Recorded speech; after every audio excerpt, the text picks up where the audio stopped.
दोस्तों, पाकिस्तान में भी कैसे बदतर हालात चल रहे हैं इसके बारे में तो हम सभी जानते हैं। जैसे जैसे पाकिस्तान के कंगाली के दिन पास आते गए, वैसे वैसे उसके दोस्तों ने भी उसका साथ छोड़ दिया। अब ना तो कोई अरब देश उसकी मदद करना चाह रहा है और ना ही IMF। अब इन सब जगहों पर मुंह की खाने के बाद पाकिस्तान ने अपने पड़ोसी देश भारत की तरफ अपनी झोली फैलाने की पहल कर दी है। आपको जानकर हैरानी होगी कि 12 साल के बाद कोई भी पाकिस्तानी मंत्री भारत में वापस कदम रखने जा रहा है, और वो भी पाक विदेश मंत्री बिलावल भुट्टो। लेकिन अब सवाल ये है कि क्या है इसके पीछे की वजह, क्या इसमें छिपी है कोई और साजिश? जानेंगे इन सारे सवालों के जवाब आज की इस वीडियो में, इसलिए वीडियो को आखिर तक जरूर देखिएगा। पर वीडियो शुरू होने से पहले अगर आप लोग चैनल पर नए हैं या आपने अभी तक चैनल को सब्सक्राइब नहीं किया है तो चैनल को सब्सक्राइब करना और बेल आइकन दबाना ना भूलें, ताकि हमारे चैनल की कोई भी वीडियो आपसे मिस ना हो जाए। तो दोस्तों, पाकिस्तान के विदेश मंत्री बिलावल भुट्टो जरदारी 4 और 5 मई को गोवा में होने वाले शंघाई कोऑपरेशन ऑर्गेनाइजेशन सम्मेलन में हिस्सा लेंगे।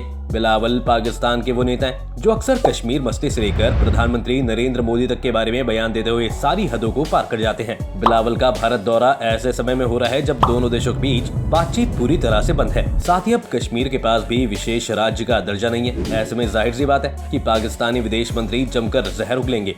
बिलावल का दौरा भारत पाकिस्तान की राजनीति पर नजर रखने वालों को परवेज मुशर्रफ के साल 2001 में हुए आगरा दौरे की याद दिला रहा है। उसे आज भी आगरा सम्मेलन के तौर पर जाना जाता है। तो दोस्तों, हम आपको इस दौरे के बारे में विस्तार से बताएं। चलिए उससे पहले एक बार ये जान लेते हैं कि 2001 में क्या किया था मुशर्रफ ने। साल 2001 में पाकिस्तान के तत्कालीन राष्ट्रपति मुशर्रफ ने जिस समय भारत का दौरा किया था, दोनों देश कारगिल की घटना से गुजर चुके थे। भारत पाकिस्तान के बीच उस समय भी तनाव चरम पर था। 36 घंटे के सम्मेलन में दोनों ही पक्ष किसी नतीजे पर नहीं पहुंचे थे।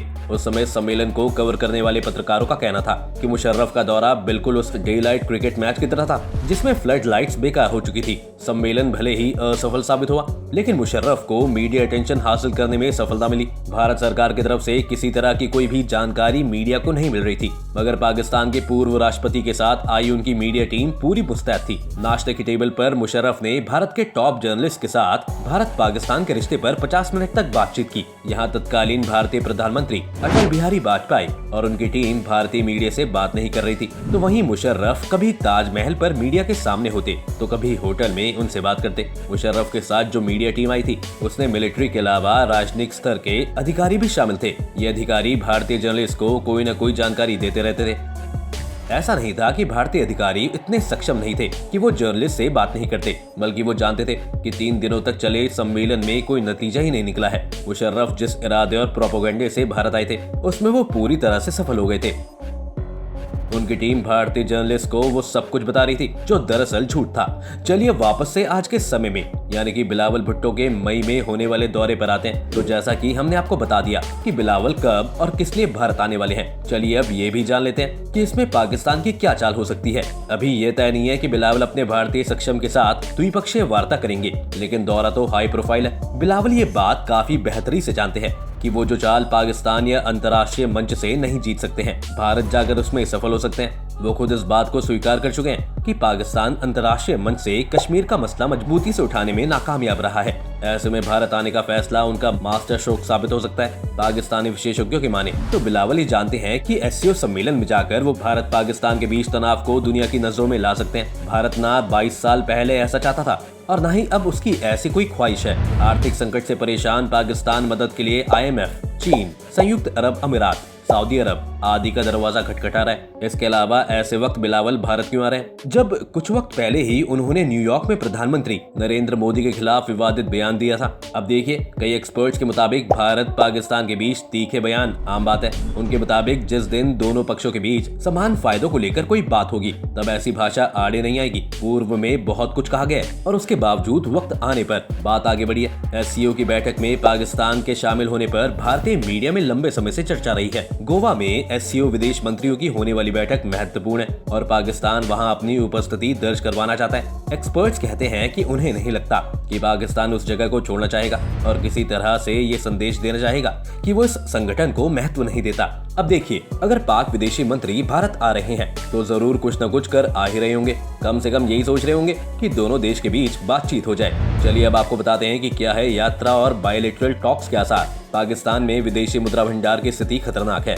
अर्थव्यवस्था की हालत बेहद बुरी है। तेल, खाने के सामान आदि के दाम तेजी से बढ़े हैं। और पाकिस्तानी रुपया डॉलर के मुकाबले लगातार कमजोर हुआ है। क्या पाकिस्तान की इस हालत को बिलावल भुट्टो की यात्रा से जोड़कर देखा जाए? पाकिस्तान में सुरक्षा मामलों के जानकार और पूर्व राजदूत आसिफ दुर्रानी के मुताबिक पाकिस्तान भारत पर मदद के लिए निर्भर नहीं है। वो कहते हैं, भारत हमारे आर्थिक मसलों को हल करने में मदद तो नहीं दे सकता, न भारत को कोई झुकाव है इस तरफ, न भारत ने ऐसी कोई पहल की है। इस यात्रा की घोषणा के बाद ये भी अनुमान लगाए जाने शुरू हो गए हैं कि क्या दोनों पक्षों के बीच द्विपक्षीय वार्ता की गुंजाइश भी हो सकती है। एक प्रेस कॉन्फ्रेंस में भारतीय विदेश मंत्रालय प्रवक्ता अरिंदम बागची ने कहा कि द्विपक्षीय बातचीत पर कुछ कहना अभी प्रीमेच्योर या जल्दबाजी होगी। एक्सपर्ट्स के मुताबिक अभी ऐसी बात करना मात्र अटकलबाजी होगी, खासकर ऐसे वक्त पाकिस्तान की अंतर्राष्ट्रीय राजनीति में इतना उबाल है और पूर्व प्रधानमंत्री इमरान खान लगातार शहबाज शरीफ की सरकार को सड़क और सड़क के बाहर चुनौती दे रहे हैं। पाकिस्तान में चुनाव के बाद ही हालत बेहतर होंगे। वहीं कुछ पाकिस्तानी एक्सपर्ट्स का ये भी कहना है कि इशारा है कि पाकिस्तान की राजनीति में चाहे जो कुछ भी हो रहा हो, उसके बावजूद पाकिस्तानी सरकार अपने हित में बातचीत करने के लिए और ताल्लुकात को आगे बढ़ाने के लिए तैयार है। बातचीत की बात सोचना बहुत जल्दबाजी होगी। पाकिस्तान ने गेंद भारत के पाले में डाल दी है कि क्या आप स्थिति को अपनी नाराजगी से हटकर देख सकते हैं। हालांकि ये बायलैटरल विजिट नहीं है, लेकिन बातचीत के मौके हो सकते हैं। भारत इतना बड़ा देश है, ये देखना होगा कि भारत का कितना बड़ा दिल है और वो आगे कैसे आता है। अब हमारी कही इन बातों से आपको अब तक ये तो समझ ही आ गया होगा कि अगर पाकिस्तान का कोई मंत्री भारत आ रहा है तो वो अपनी आंखों में कई सारी उम्मीदें लेकर आ रहा होगा। चलिए अब आपको इस पर एक्सपर्ट्स का क्या कहना है वो भी बता देते हैं। अखबार हिंदुस्तान टाइम्स में फॉरेन एडिटर रजाउल हसन लश्कर के मुताबिक ये देखना होगा कि जब बिलावल भुट्टो भारत आते हैं तो क्या वो कोई नया नजरिया लेकर आते हैं जिससे क्या कोई दरवाजे खुल सकते हैं। पुराने वक्त की ओर देखेंगे कि बिलावल भुट्टो की पार्टी पाकिस्तान पीपल्स पार्टी ने भी भारत पाकिस्तान रिश्तों को बेहतर करने के लिए काफी काम किया है। आसिफ दुर्रानी याद दिलाते हैं कि तमाम टेंशन के बावजूद फरवरी 2021 में लाइफ ऑफ कंट्रोल में दोनों मुल्कों ने DGMO के बीच एग्रीमेंट हो गया। वहाँ शांति है, वो बातचीत के जरिए ही हुआ। दोनों मुल्कों को बात करनी चाहिए, उन्हें झगड़ों को निपटाने के लिए बात करनी चाहिए। फिलहाल दोनों ही देशों की ओर से ये स्पष्ट नहीं किया गया है। बिलावल जब भारत आएंगे तो क्या भारतीय विदेश मंत्री S जयशंकर से उनकी किसी तरह की द्विपक्षीय बातचीत होगी या नहीं। इससे पहले 2014 में पाकिस्तान से पूर्व प्रधानमंत्री नवाज शरीफ भारत आए थे। 2015 में प्रधानमंत्री नरेंद्र मोदी ने अचानक से पाकिस्तान का दौरा किया था। मामले से जुड़े अधिकारियों ने बताया है कि पाकिस्तान के रक्षा मंत्री ख्वाजा आसिफ SCO समिट की डिफेंस मिनिस्टर्स की मीटिंग को ऑनलाइन अटेंड करेंगे। ये मीटिंग भारत की ओर से 27-29 अप्रैल को आयोजित की जाएगी। आसिफ खुद यहाँ आकर मीटिंग इसलिए नहीं अटेंड कर पा रहे हैं, इसके पीछे की कई वजह है। इसमें सबसे बड़ी वजह पाकिस्तान में नाजुक राजनीतिक हालात है। तो दोस्तों आज की वीडियो में बस इतना ही। उम्मीद है आपको आज की इस वीडियो से काफी कुछ नया सीखने को मिला होगा।